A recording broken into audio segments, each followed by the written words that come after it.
ॐ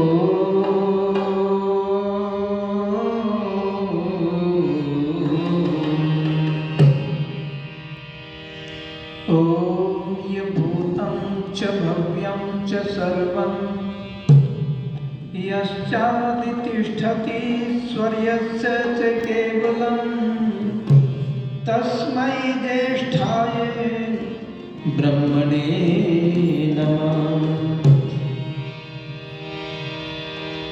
पटु पंडित नेता विजेता बनो, शासक चाहे अधिकारी बनो,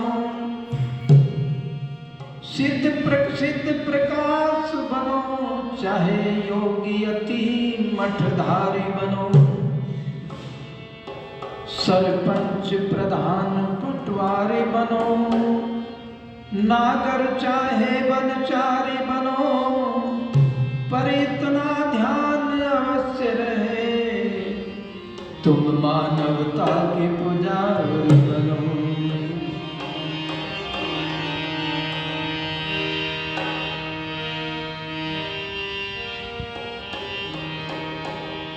किसी गिरते को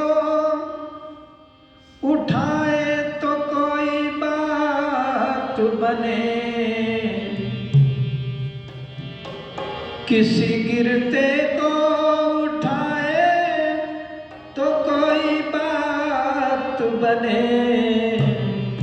किसी रोते को हंसाए तो कोई बात बने, रोते को हंसाए तो कोई बात बने, किसी गिरते को उठाए तो कोई बात बने, किसी गिरते को उठाए तो कोई बात बने, किसी रोते को हंसाए तो कोई बात बने, किसी रोते को हंसाए तो कोई बात बने।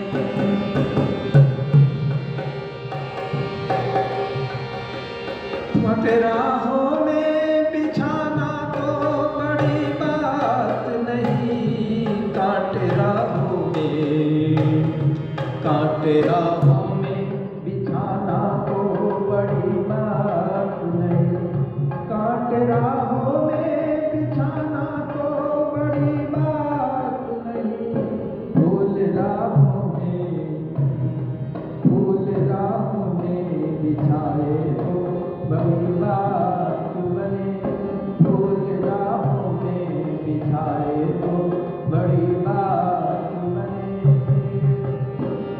किसी रोते को हंसाए तो कोई बात बने, किसी रोते को हंसाए तो कोई बात बने, किसी गिरते को उठाए तो कोई बात बने, किसी रोते को हंसाए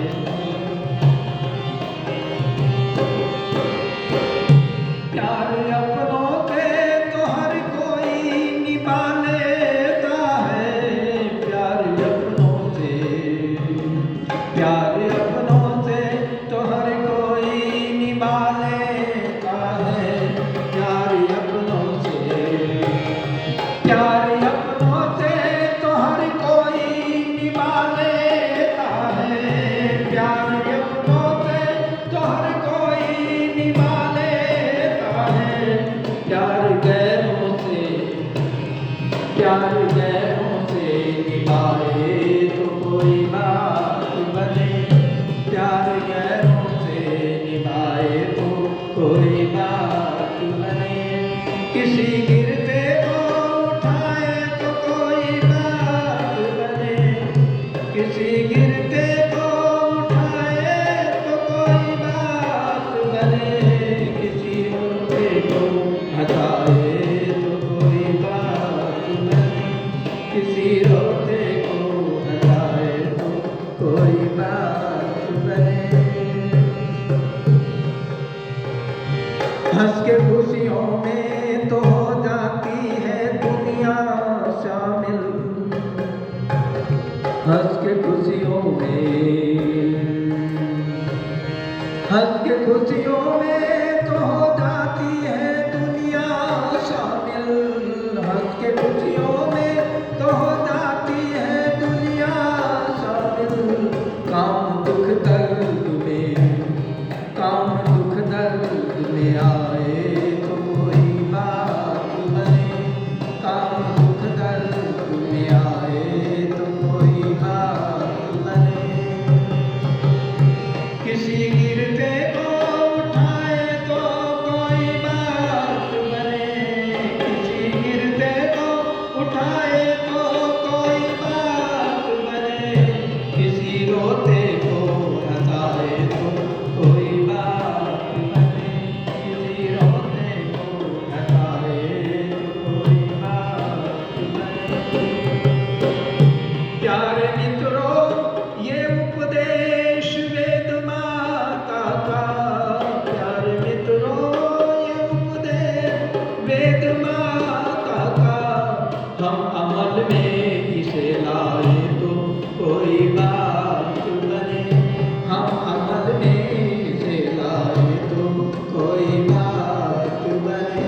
किसी गिरते को उठाए तो कोई बात बने, किसी गिरते को उठाए तो कोई बात बने, किसी रोते को हंसाए तो कोई बात बने, किसी रोते को हंसाए तो कोई बात बने।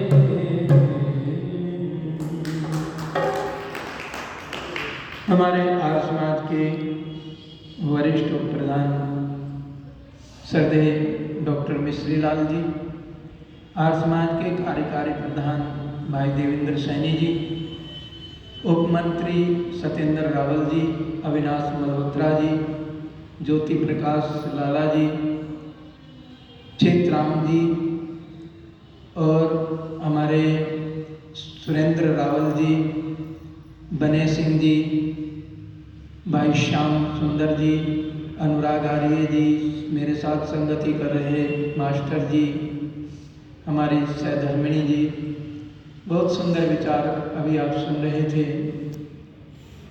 किसी रोते को हंसाए तो कोई बात बने, किसी गिरते को उठाए तो कोई बात बने।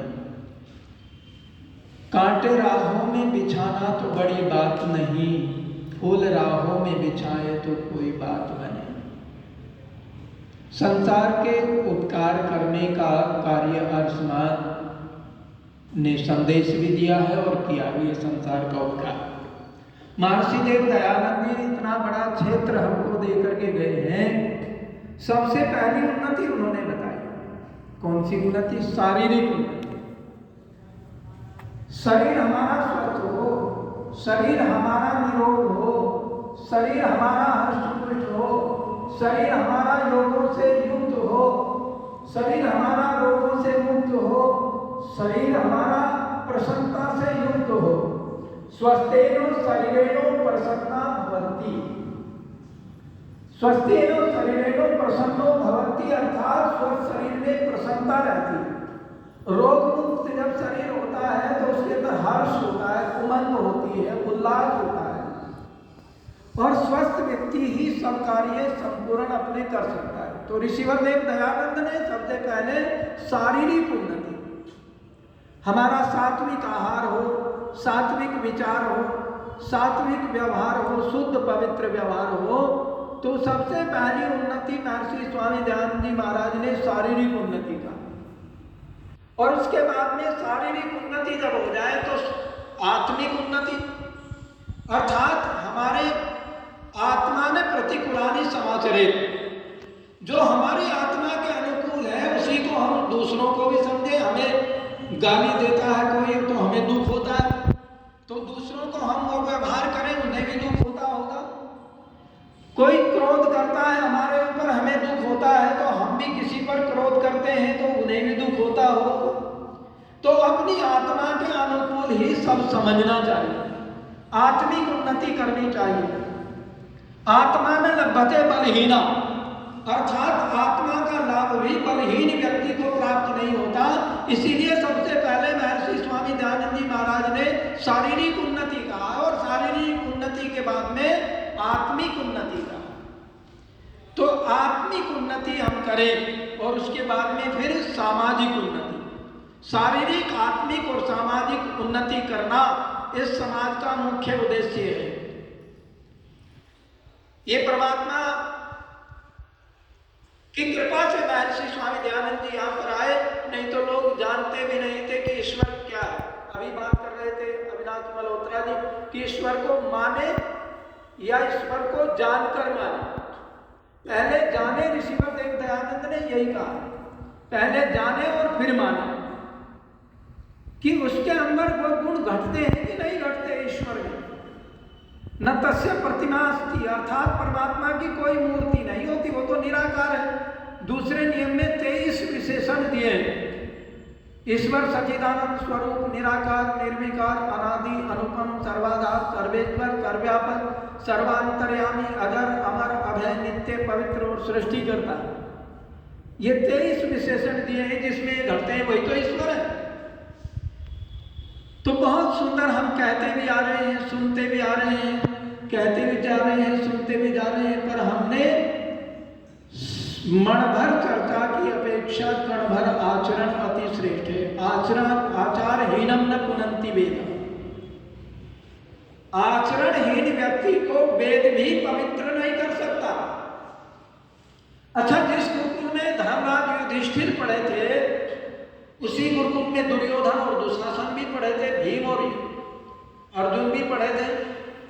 एक ही सब्जेक्ट था, एक ही संस्कृति थी, एक ही वेद का विषय था। आचार्य द्रोण सबको धनुर्विद्या, वेद विद्या, योग विद्या सबको बराबर बता रहे थे, वेद पढ़ा रहे थे आचार्य द्रोण। और उस वेद को पढ़ करके धर्मराज युधिष्ठिर से पूछा, एक दिन उन्होंने सब्जेक्ट दिया कि याद करके आना है, क्रोध नहीं करना। क्रोध नहीं करना तो इस पाठ को याद करके आना है। अगले दिन सब ब्रह्मचारी आए, आचार्य द्रोण ने पूछा, पाठ याद किया? अर्जुन से पूछा, हाँ गुरुदेव हो गया है, क्रोध नहीं करना चाहिए। दुशासन से पूछा, क्रोध नहीं करना चाहिए। दुर्योधन से पूछा, क्रोध नहीं करना चाहिए। धर्मराज से पूछ रहे थे। सबसे बारी बारी पूछने के बाद में कि धर्मराज पाठ याद हुआ कि गुरुजी अभी तो नहीं हुआ। अगले दिन फिर वही कि कल याद करके आया।